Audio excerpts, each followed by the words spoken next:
Ready anytime you are. We got about a minute left before.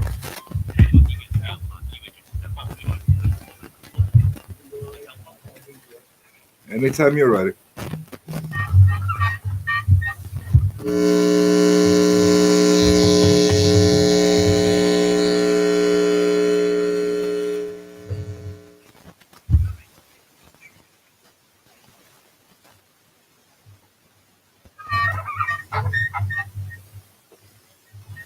Ready? Hello, good evening, and welcome to the Real Estate Plate. As always, I'm your host, Nick Sakalis, coming to you live from the WGBV studios here in Merrick, New York. And as you can see today, the people that are on YouTube, obviously the people that are on the radio, they can't see. But the people that are on YouTube and on Facebook and looking at the social media platforms, they can see I'm a little casual today. I'm a little bit more relaxed. Kind of. Maybe. I don't know. But I'm a little bit more, easygoing today. Because I'm wearing a t-shirt. Well, what kind of t-shirt am I wearing? What kind of t-shirt am I wearing today? I'm wearing my Eviction Moratorium t-shirt. Why? Because it's the beginning of the month. And the beginning of the month means rent collections. And in this environment, even though there's no more moratorium,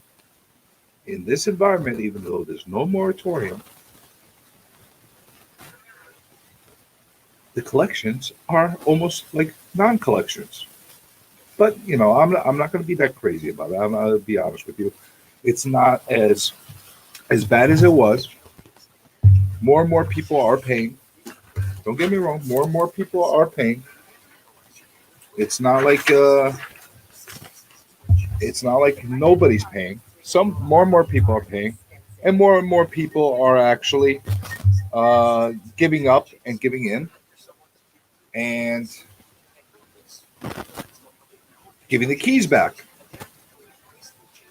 We got some kind of feedback issue going on, Trevor. You sure? I heard some kind of noise in the background. I don't know what it is. Like some kind of advertisement or something. Was there an advertisement going on? I hear it now. Oh, no, that's coming from me. There's some kind of advertisement going in the background. Go figure. Anyway. Can't have a real estate play without some kind of weird thing going on. Some kind of weird thing. So that's why I'm wearing my Eviction Moratorium t-shirt. Eviction Moratorium. There you go. Who's going to pay? I like to wear this when I go collect my rent. It kind of gets a reaction sometimes. I'm not doing anything. I'm not harassing anybody. I'm not doing anything. I'm just wearing my t-shirt and asking a simple question. And the funny thing, the real funny thing is, people have a tendency of getting really irritated when you point out the truth to them or facts. I don't know how it works like that. Sometimes, by the way, in case you wanted to get one of these t-shirts, I got the link in the chat. You could go in there. It's in the description. Wear it proudly. For some reason, when people hear the truth or hear facts, they get aggravated. They get really, really tense and animated about things. Why? I don't know. People don't like the truth. It's like Jack Nicholson said, you can't handle the truth. Either that or they don't have the correct answer to fight you on that truth. But it is what it is. That's the kind of thing it is. So we got another real estate plate jam-packed hour for you today. The number here is 516-623-1240. 516-623-1240. And in case you are watching online and you would like to actually jump into the show and actually show yourself on video or have an audio feed that comes in through the video itself, I have the StreamYard link on there as well. Yeah, let me put that up for you. There you go. Look at this. We're getting every single week that passes, every single time that we go through another week of the real estate plate, we get more and more technologically advanced. Good for me. Good for me. I'm, I'm joining the 2022. That's what we have to do. We have to go with the times. Go with the times. And speaking of the times, I'm going to bring up a couple of things, some of the things that we've been speaking about over the past couple of weeks. I want to give a couple of little updates on stuff that we're talking about, just giving everybody understanding of what's going on. Interest rates that we were talking about in real intensity last week are continuing to do their upswing. They're continuing to rise. Let's see where this is going to go. They're not jumping the way they were a couple of weeks ago, but then again, the Fed hasn't come out with another announcement yet. We'll see what happens on the next announcement. I have a feeling. I have a feeling that they're going to kind of not be as aggressive as they were the past couple of times. But we'll see. We'll see. I don't know anything. Nobody knows anything. Everybody with the crystal balls, they keep saying that they know everything. Liars. They're all liars. Everybody's got their predictions. They all say that they know all the inside information. That's not the truth. It truly is not. But me, I'm just going to tell you like it is. And that's how it goes. It's just the bottom line. You want to hear things the way they are, whether you like them or not, you're going to listen to this show and you're going to hear it the way it is. But, like I said, interest rates continue their pace on the upward swing. It's going to be interesting to see what happens over the next couple of months. The inventory is not accelerating the way it should be at this point. I've talked about this multiple times. This is the time of the year where you should be seeing every day dozens and dozens of houses in every single area that and region that we're covering to be popping up, and they are not. Yes, they are coming up, but not at the clip and at the pace that they should be. What does that mean? What does that mean? Does that mean that we're still going to be going to bidding wars? Good question, right? Does that mean that the prices will continue to accelerate? Another good question. Well, what I will say is at the pace that we're going, we're going to be seeing more of the same for the next few weeks. It's definitely going to be the case. Until we somehow level out and we somehow find a equilibrium and the balance of our supply and demand, we are going to be in for a wild, wild ride. And stay tuned, because it's going to be an interesting ride, because I don't believe anybody is really equipped and really knowledgeable enough to understand how to deal with this current environment and this current type of market. We could adapt, and I assure you, I will roll with the punches just as good as anybody out there. I adapt real fast. I assimilate really fast with all these market conditions, but you can't be ahead of it. You can predict some things. You can be preventive. And this is what I'm going to tell everybody. Everybody is on a wait and see approach in a lot of different aspects.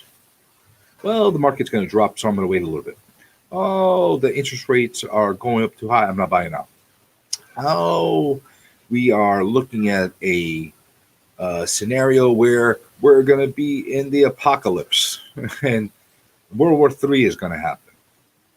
Not making light of the Ukraine situation, but there's a lot of people with that mentality that they think that something like that is going to happen and they're holding off the brakes. This is what I'm going to tell everybody. It's going to be this is what I'm going to tell everybody. I'm going to be crystal clear, and I want you to listen to this as if I'm speaking to my friend or somebody that I personally know and giving them my own personal aspect. I am not a you know guru or any of these guys pretending to say that I know all the answers or that kind of thing. But what I will say is this: if you have a specific need to make a purchase, regardless if it's a hot market, a cold market, a on fire market where as far as the prices are concerned, or you're on a steady decline, regardless of the type of market environment you're in, regardless, you have a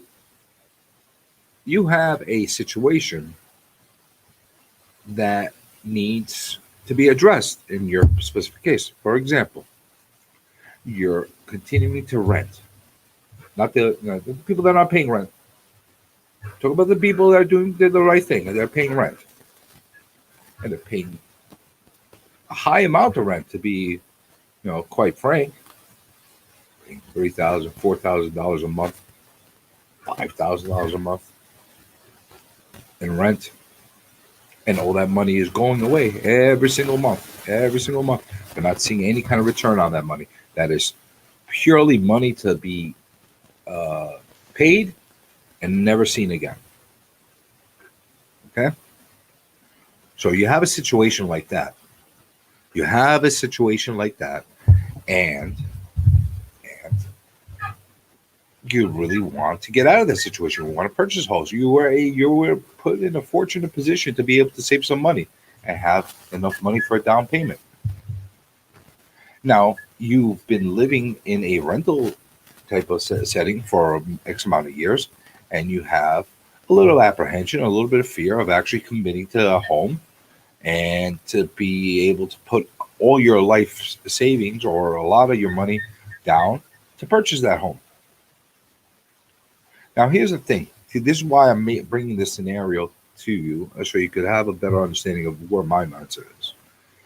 If you're in a situation where you know that you're going to be living in an area for X amount of years, you have no intention of moving drastically away. You're not leaving from New York to go to California or Florida. Now, life has its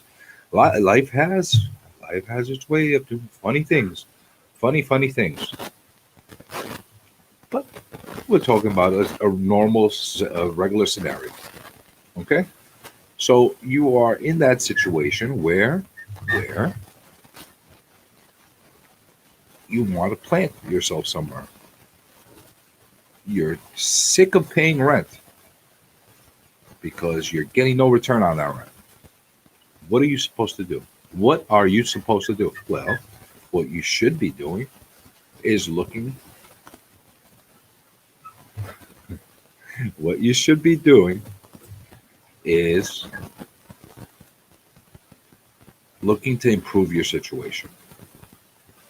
You should be looking to put yourself in a better financial state moving forward. And if that means purchasing a place and starting to build up equity in a asset, thank you, Kelly. I take pride in this shirt. I truly take pride in this shirt. Why? Because I don't know. There's something wrong with me. I also like to amuse myself because in situations like this, I get really aggravated. And if I don't find things to amuse myself with, then I will take them way too seriously. And in this situation, this is a real serious situation that has aggravated me to the point of no return. And this is just, this is more of a statement than anything else. But I digress. I digress. So you're in a position where you want to make a purchase to better your financial state, to start building equity, to start building some wealth, so to start building some reserves in your assets, which you never would be able to do if you're paying pure rent. And let's just say, in a scenario where you're paying $3,000 in rent, okay? You're paying $3,000 in rent every single month. That's $36,000 a year. And you want to buy a place. You have enough to put a down payment on a place.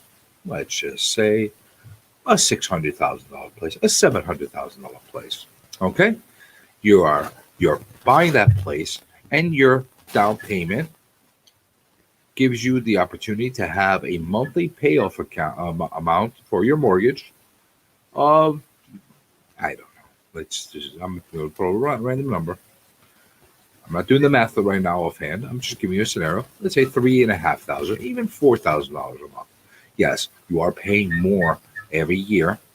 You are paying more every single month towards that asset, your home. But a good portion of that amount that you're paying every month is going towards the equity of your home. And you also get the opportunity to be able to write off a lot of the expenses, such as mortgage, from your taxes. You could also write off some of the property taxes. If you're here in New York, we are capped at 10,000. We'll see for how much longer that will be the case, because I got a feeling that would be reverted at some point or another. But let's say we are you have the opportunity to be able to take that off your federal taxes as well. There's other benefits. And now all of a sudden, you feel like you're working and you're paying every month towards a goal, towards something that is helping you, instead of just paying the rent.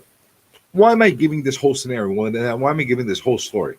The reason why I'm doing this is the people that are holding off and saying, I'm not going to buy right now a place to live in because it's not the right time and I'm going to lose money. Well, every single month that passes, I'm just putting this in a very frank and very, very straight way for everybody. Every single month that passes, and you're paying that $3,000 a month, that money, poof, that money is going down the toilet. It's absolutely down the toilet.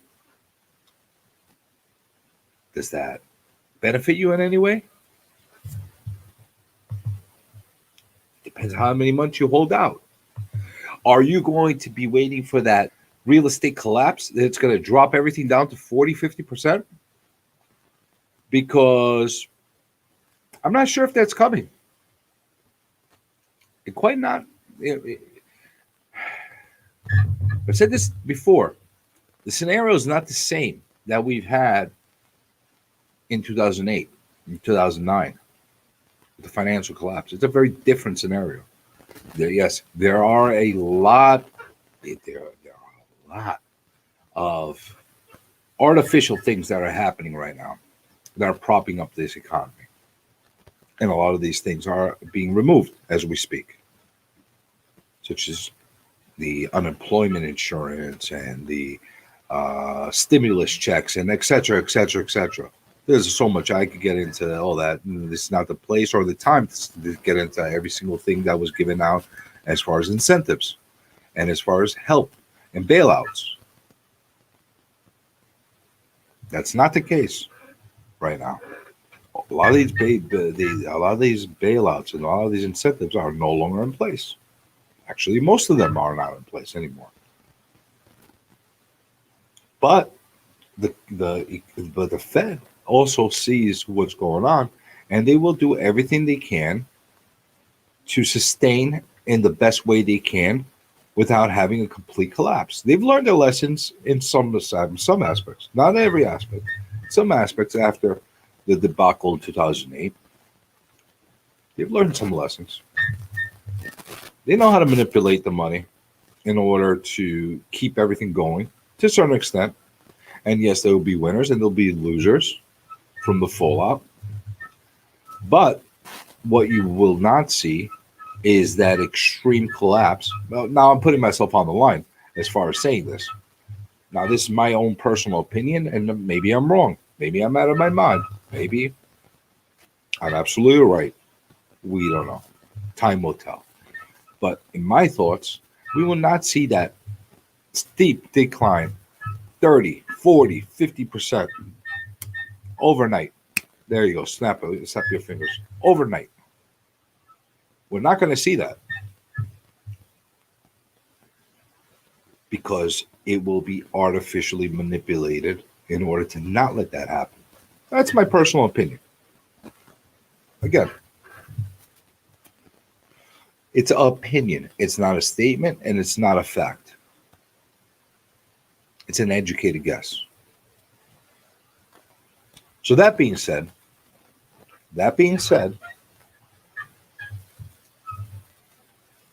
we're going to see maybe a correction. What I would call a correction is 10, 15%. That's a healthy correction in the market. And you'll see the prices pull back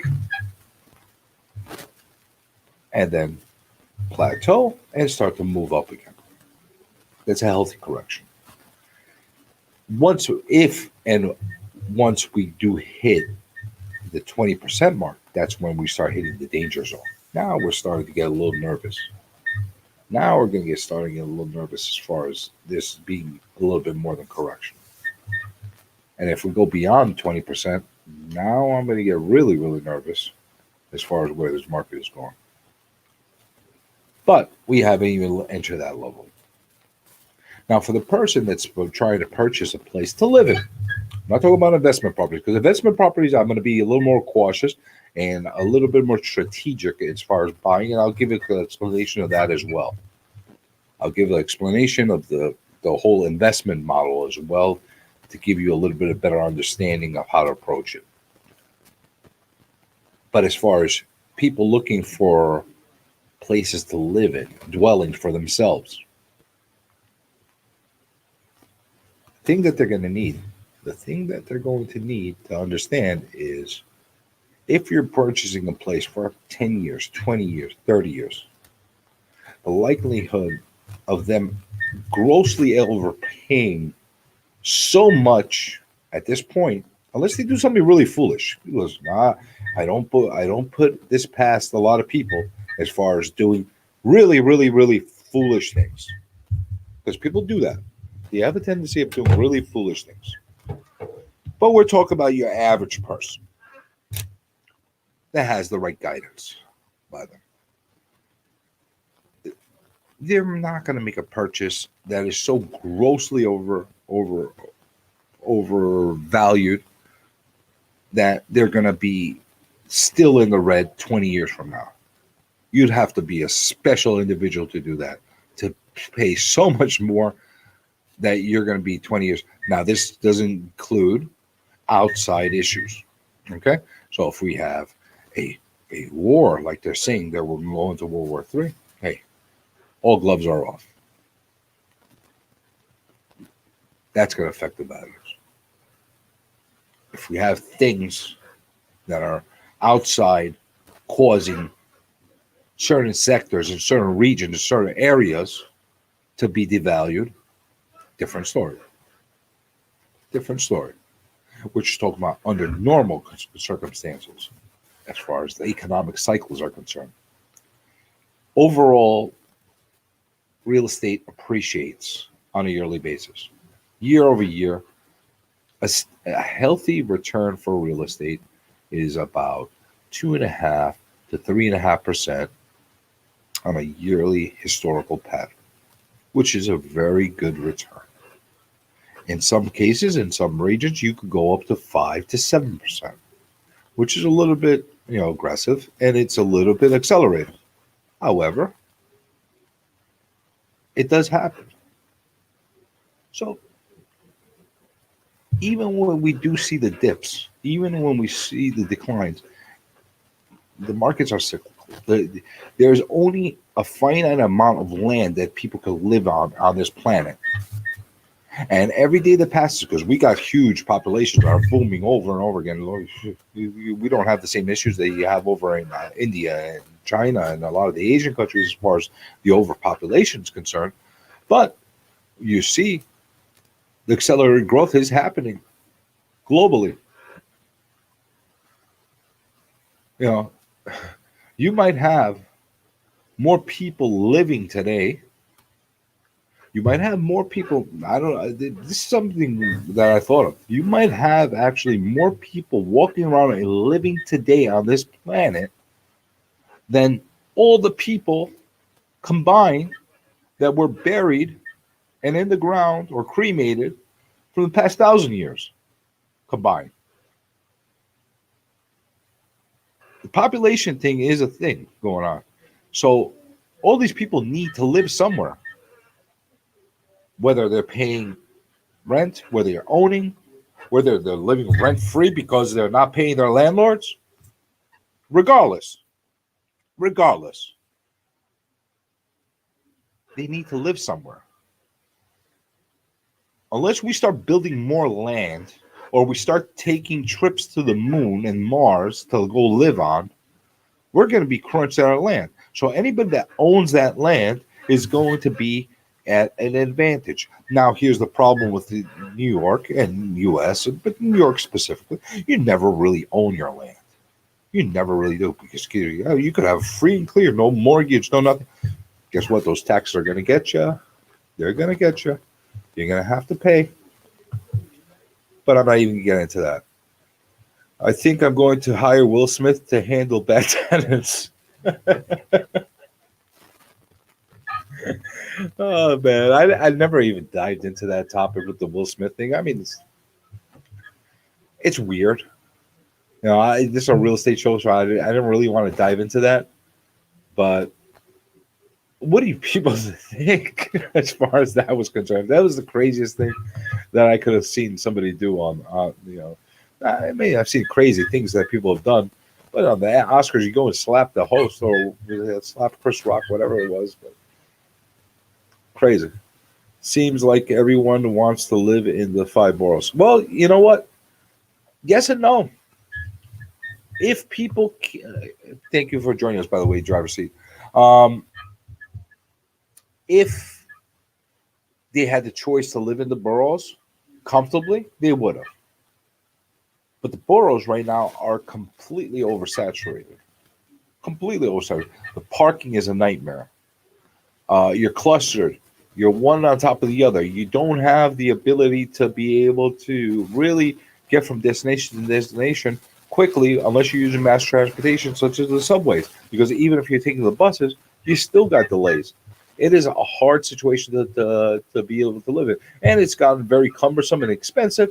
And at the same time, you have other elements that are driving people away. Crime, etc. People are moving out of the boroughs, such as Long Island, upstate, out of state, because of those reasons and a lot more. But you're losing people and gaining people simultaneously. So it's like tug of war. You have a real tug of war. Thank you, NYC guy. That was really nice of you. I appreciate that. Best time of the day on Mondays. Thank you. So you have a tug of war going on. A real tug of war. And that's not going to end. That's not going to end. You could make as many skyscrapers and you go as high up to the moon if you want to with all these buildings. And sooner or later, you're going to run out of space. You're going to run out of space. I assure you that. So people are moving out to the island. They're moving upstate. They're moving anywhere outside. But even those places are getting congested. Right now, here's the funny thing. Here's a real funny thing. I actually went into, it would be a nice, to gather all the liberals, blast them into outer space, and they can live out there. Now, Kelly, you put me in a position where I would love to agree with you. You know what? I agree with you. Like, no, the term liberal has changed so much over years. So much. What a true liberal or a Democrat was 30 years ago is not what they are today. And I don't know what that means anymore to be a liberal. But what I will tell you is, in general, I don't like politicians. I don't like Republicans. I don't like Democrats. I don't like any of them. Why? Because they're all full of crap. They all give false promises, get to office, and don't even do a fraction of what they said they were going to do, or don't even attempt to do that. So you could take it for all I care, all you could ask me and give you advice about is if you could take them all and throw them into a big boiling vat of oil and melt them all, and burn them all, and start anew, that would be the ideal thing for me. That strongly would be the ideal thing for me. But that's not going to happen. So we got to work with the system that we have right now. You had to, Kelly, but you gotta. All right, as long as you don't get me cursing, that'll be okay. Real estate doesn't always appreciate. Kanye West took a huge hit on that ranch he bought in Montana, and celebrities routinely lose money in time. Oh, it's funny you said that, driver's seat. It's funny you said that. Okay, that's a great point that you just did. Because I've dealt with celebrity homes in the past. And here's the thing that is a common denominator with a lot of celebrity homes, especially if they're celebrity homes that are from people or the really top echelon, the A-listers. Okay?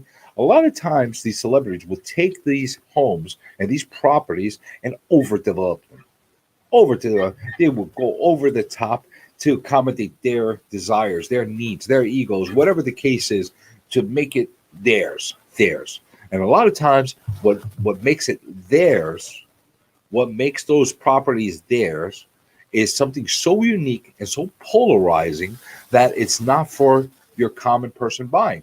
There's plenty of homes that are done so well and expensively. A lot of these extravagant type of amenities they throw into the homes are very, very expensive, but they're not for everybody. And it's so customizing, unique, that the person that's purchasing the place or the people that are purchasing the place are going to have to undo them or redo them in a certain way. So that's going to cost them money. So they're not willing to pay the same amount that was paid for those items just because the former person spent that much money. Plus, here's the other thing that you have to take into consideration. Just because a celebrity paid so much money, and maybe they did make a great investment in purchasing, doesn't mean that they're selling at the right point. Sports figures are a perfect example of that. When a sports figure purchases a home in a certain area, there's no telling when they're going to have to move. So if their team decides to trade them, or something happens that they got to move, or they relocate the team to a whole different area, a lot of times they put up their place on the market and they're not dictating what that market is at that given point. They could be selling at the worst possible market where they're going to take a hit. And it's not because of choice, because of circumstances. So that happens a lot. And that's actually a great topic for the show. And I would love to actually get a roundtable of people to discuss that, because that is something that I don't think is spoken about that often. And the other thing is, just because somebody's a celebrity doesn't mean they have the deep pockets to be able to sustain a $20 million, $30 million estate or something of really, really high value. Continue to pay the carrying cost, buy another place, continue to carry the cost on the other one, and do that for extended periods of time. There's a lot of things that you have to take into consideration when it comes to that. That's a great topic. I think I'm going to talk about that in a future show. I really am. What do we got here? NYC guy. They say they serve lobbyists, not their people, and the problem got to get lobbyists out of the hole in Albany, DC. Yes and no, NYC guy. The thing with the lobbyists is that um, they work both ways, and politicians are going to go where the money is, and if they got a lot of money pouring into them from the lobbyists and from the special interest groups, for one extent or the other, they're going to follow that pattern. But the thing is, it's all about lining pockets, and people don't really want to believe that, and it really is. One hand washes the other in politics and in the government. That's how it works. It's just how it is. You do this for me, I'll do this for you. You give me money for this. You fund my campaign. I'll do this for you. Blah blah blah blah blah. It's an ongoing thing. It's horrible. Driver's seat. If you file permits and do home renovation, your property value and your taxes will go up. Possibly. Possibly. It's not a given. Not always a given. You know, when you're doing extensions, yeah. When you're doing major capital improvements, yes. Your values go up, therefore your taxes will go up. But if you're redoing a kitchen or a bathroom from its original form, it doesn't necessarily mean that you get a major upgrade or something like that. It goes hand in hand. With the property taxes, a lot of people are hesitant to file for permits when it comes to doing renovations and upgrades. You know, and to some extent, I get it. You know, like a lot of times, the most common thing that I see people not filing for permits for are for basements, like that are finished and that kind of thing, or adding a bathroom in the basement or that kind of thing. And because you're adding extra square footage, you're actually adding extra living space to the space where it's giving it additional market value. It's it's one of those things where yeah, you don't want to do it, but it could also cost you more money down the line when you're selling, because if you sell the place and it doesn't have permits, yeah, you got to find somebody that's willing to take it with work done without permits. And in a lot of cases, you do get that situation. You get that all the time in the boroughs, but not so much on the island and upstate. You know, they a lot of people, they want the permits. They want things done properly. So it's a little bit of give and take on that one. You know, but that being said, look at what I did. Look at what I did now. I got myself caught up on all the comments about it, which I appreciate. I appreciate every single person that comes on live and adds to the conversation, whether you're calling or whether you're uh, putting yourself out there in the comment board or live chat. I appreciate everybody with that. That is something that gives me a little bit more motivation, and it makes me continue to enjoy the show more and more every week. So I appreciate that so much. But sometimes I get myself a little bit sidetracked and a little bit off topic because I like to engage. I don't want to see anybody's comments that are left alone. If you're taking the time to listen to the show, I'm going to take the time to actually read your comments and try to address them as quickly as possible. Now, it doesn't always happen that way. Whenever we have guests on and we're getting in the middle of conversation, I can't get to everything on the spot, and I try to address it either down the line on the show or on the next show. But either way, I appreciate you all. But I am in that mode where I kind of lost track again. And where were we talking about? We were actually talking about the positives and negatives of actually purchasing versus renting in this type of environment. So, and I was about to give you my advice, my opinion. Let's call it an opinion.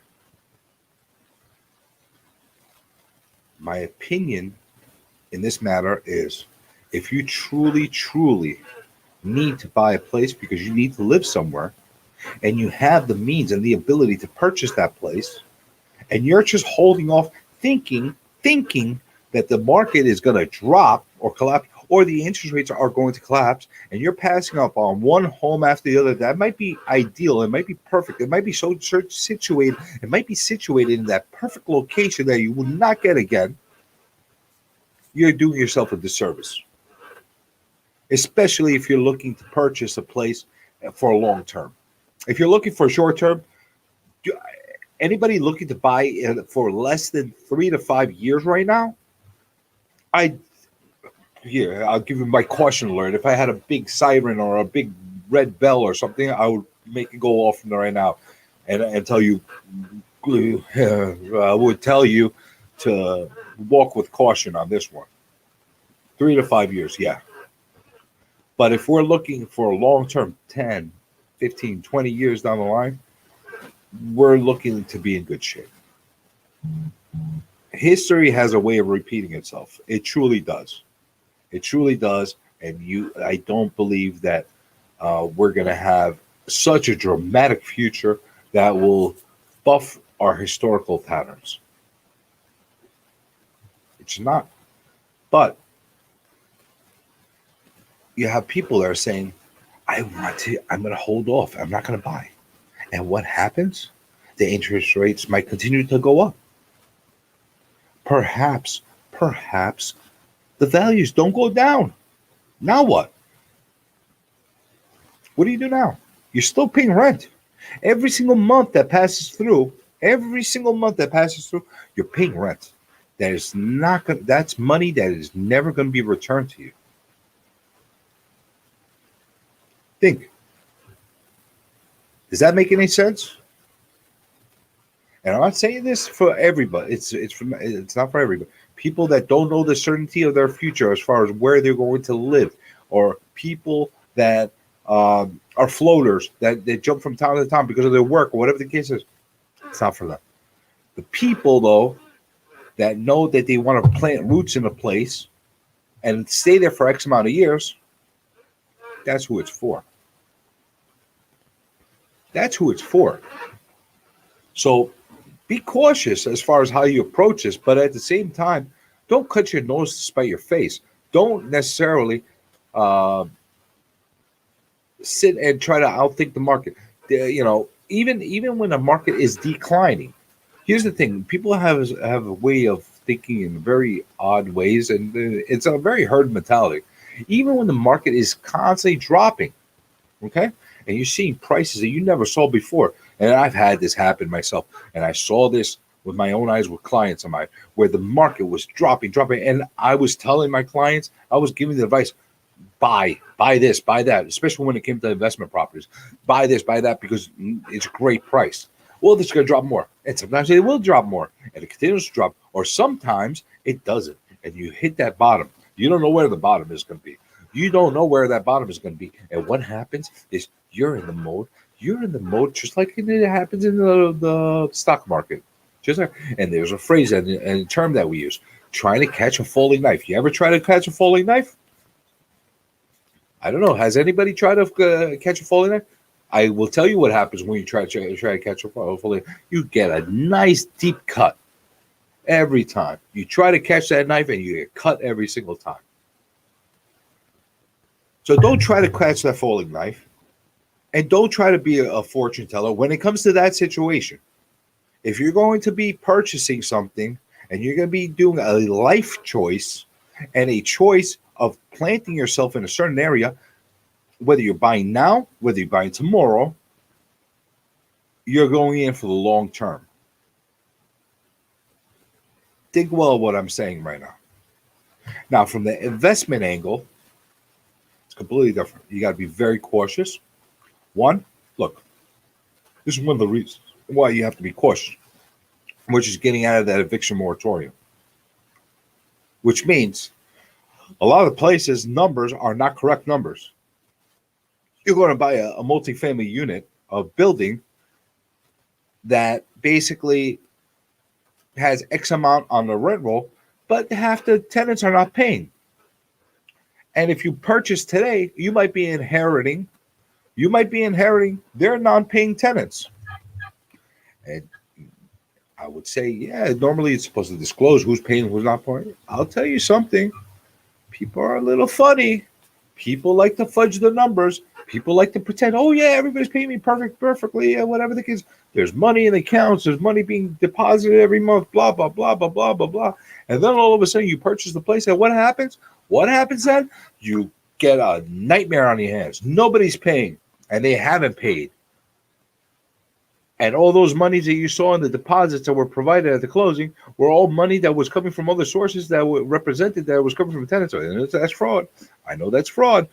It was coming from other tenants coming in there to justify that the money was coming in right. And now you're screwed. And you have two choices. Deal with it. Maybe do a lawsuit for fraud that you may or may not win, because it's going to be tough to prove that. Because then you have to witness it, blah, blah, blah. It's a nightmare. Be cautious when it comes to that. Always estimate a percentage of non-paying tenants at this point, especially on the larger structures. Okay? Now, 4 or 5 months from now, when things start to taper off and the courts start to actually do their job and actually let people out and things start to get somewhat restructured, then maybe you'll be able to get a better understanding. An NYC multifamily building is getting expensive with the new upgrades the city wants. Yeah, it is. There's a lot of things that are going on right now that's making it a lot more expensive to deal with. The expenses are going through the roof. The income is being plateaued, and especially if you have stabilized or you have rent control building, mostly stabilized. It's not as much the rent control, but stabilized building, that you're stuck. You can't increase the rents to keep up with the inflation. And we talked about this last week a little bit as far as trying to keep up with the inflation rates. But I have a situation where all the costs are rising exponentially. We are having costs like we've never seen before, and the income levels are not keeping up. How can this be sustainable? Is it sustainable? What's going to be the fix? What's going to be the remedy? How will this continue? It's not possible. It truly isn't possible. So if you're looking from that aspect, you better be very, very cautious. Very, very cautious as far as how you purchase.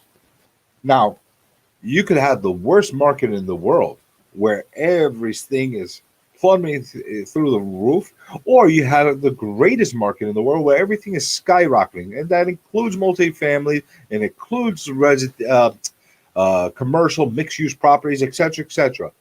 And you could say, yeah, I can't buy anything. Everything is on fire right now. These are untouchable things right now. Well, guess what? Even in those cases, if you got your eyes open, and there's always opportunities there. There's always opportunities out there. The one thing I'm going to say, and I'm going to make very clear to everybody, I'm going to make this super, super clear to everybody. In real estate and in everything in life, I strongly believe this, and I see this on a daily basis. There are opportunities there every single day. Every single second of the day, there's another opportunity coming. Now, here's the thing. We may not be all in the position and have the ability to take and grab that opportunity and take advantage of it and do something with it because of our own position in life or what we're doing in life. Or maybe we didn't even take a second to pause and look around and say, wow, I didn't even realize that it was right in front of me. That's an opportunity. I need to grab it. For whatever reason or another, we don't take these opportunities. We don't jump on all those opportunities. Maybe,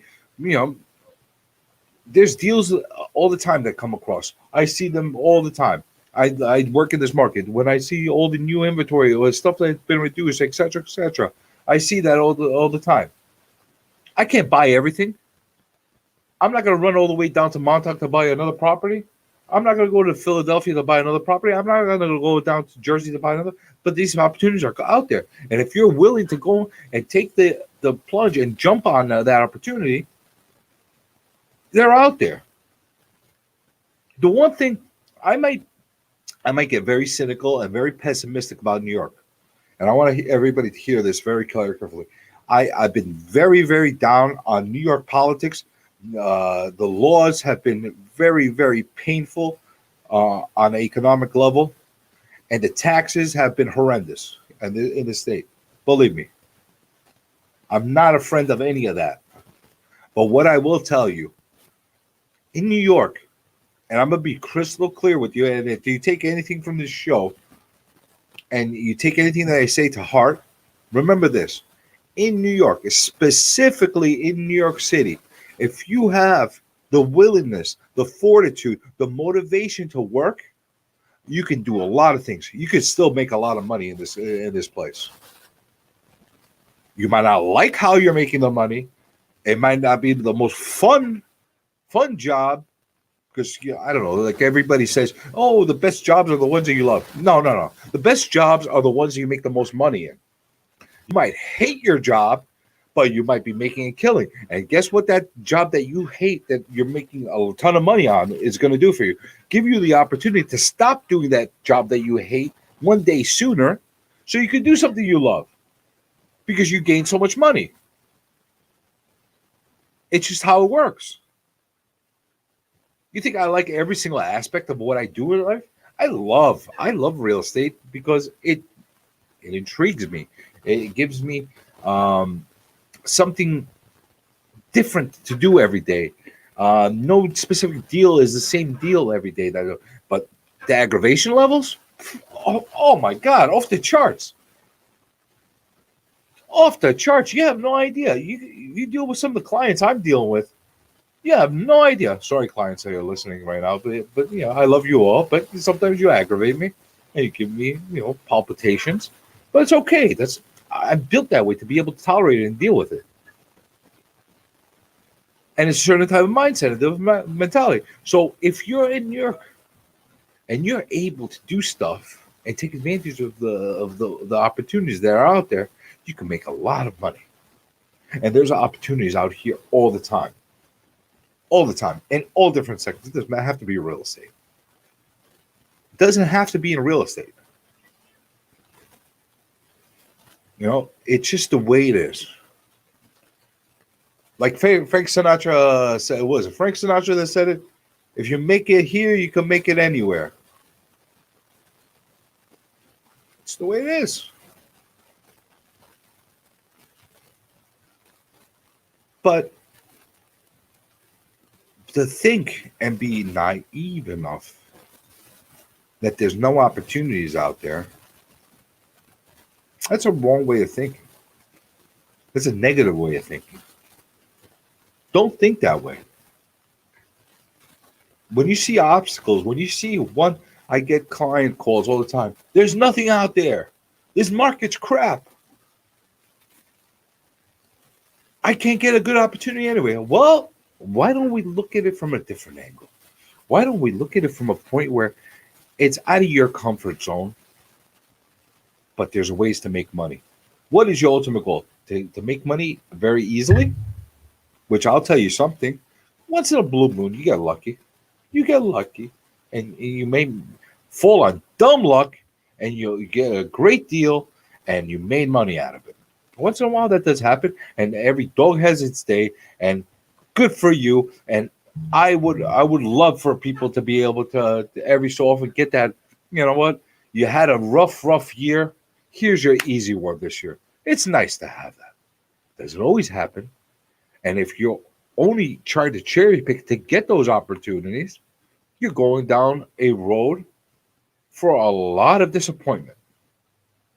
So when you're trying to do something and you're trying to invest in properties, especially in a market like this, where everything is highly competitive and everybody is outbidding each other, and there's no money to be in, you have to look at it from a different angle and try to make money in a different way.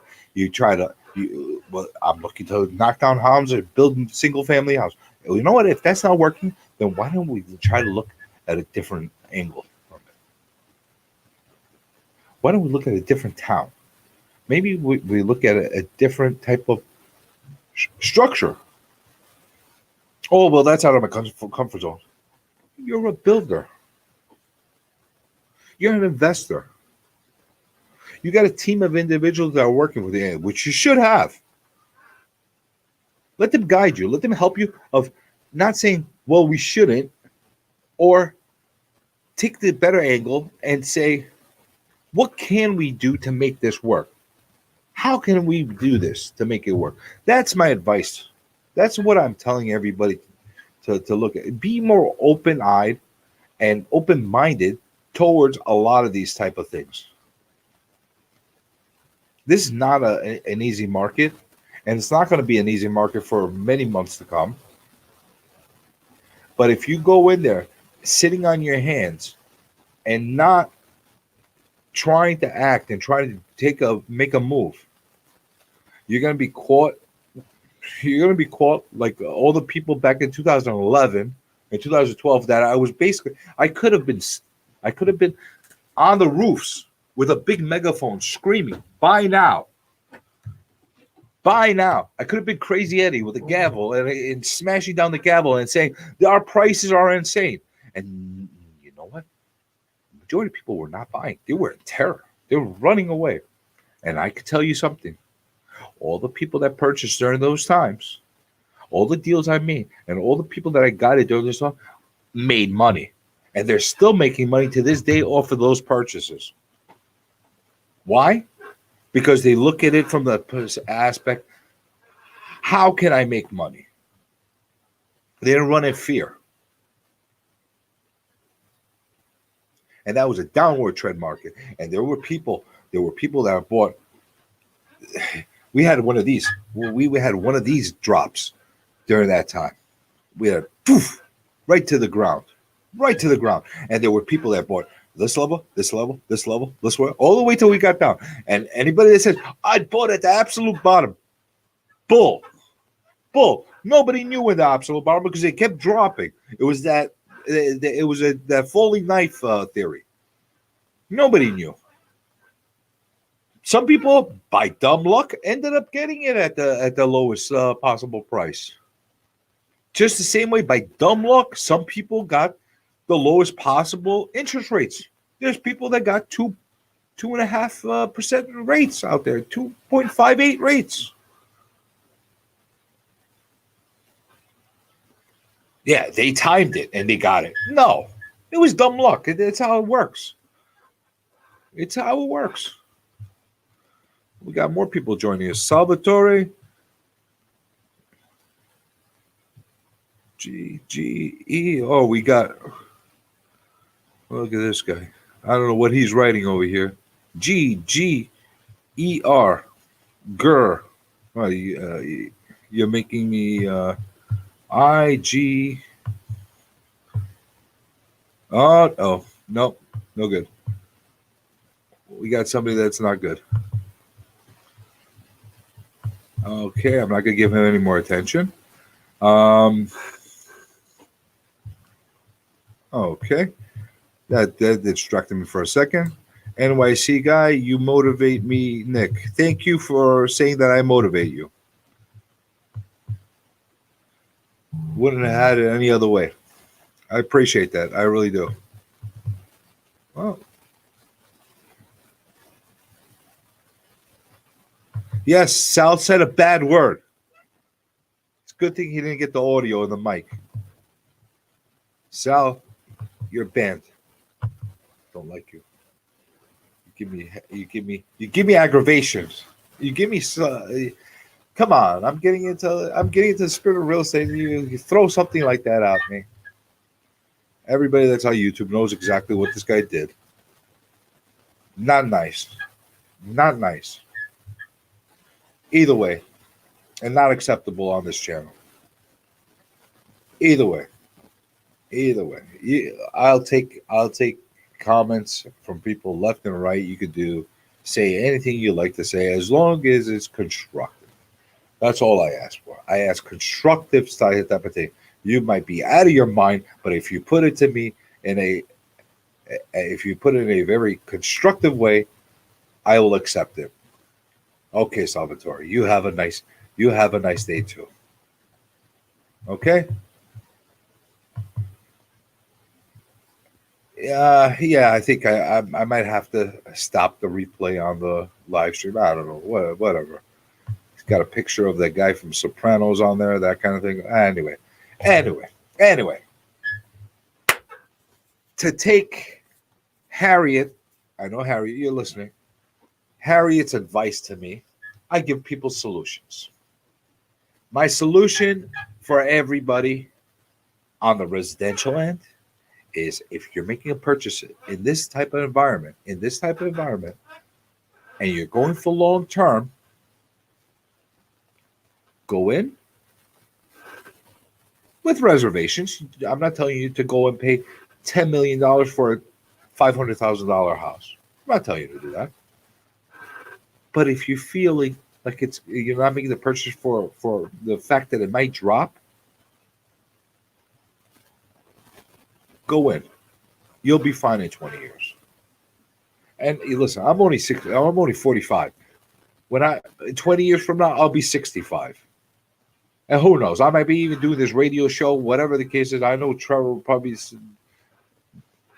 be bitter and angry that I'm still doing this show after all these years, telling me, when are you going to stop? I want to retire too. Get something like that. You might have something like that, but you could come and find me and tell me I was wrong about that. This I feel with confidence. It's cyclical. And if you're buying from the investment side and you're buying from the investment point, there's opportunities out there. If the money works, if the numbers work, you're going to make money. You just got to be open-minded. And have some money in reserves, have some cash in reserve, because when the prices do drop, you'll make even more money. It's simple as that. But I'm getting kicked off the air. I appreciate everybody. That's been listening on the Real Estate Plate.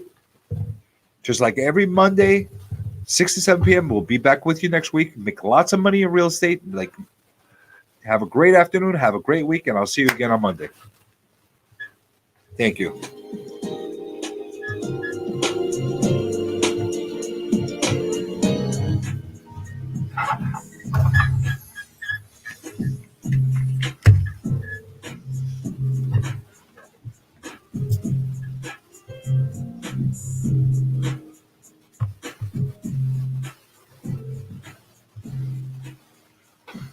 There's a lot of characters out there.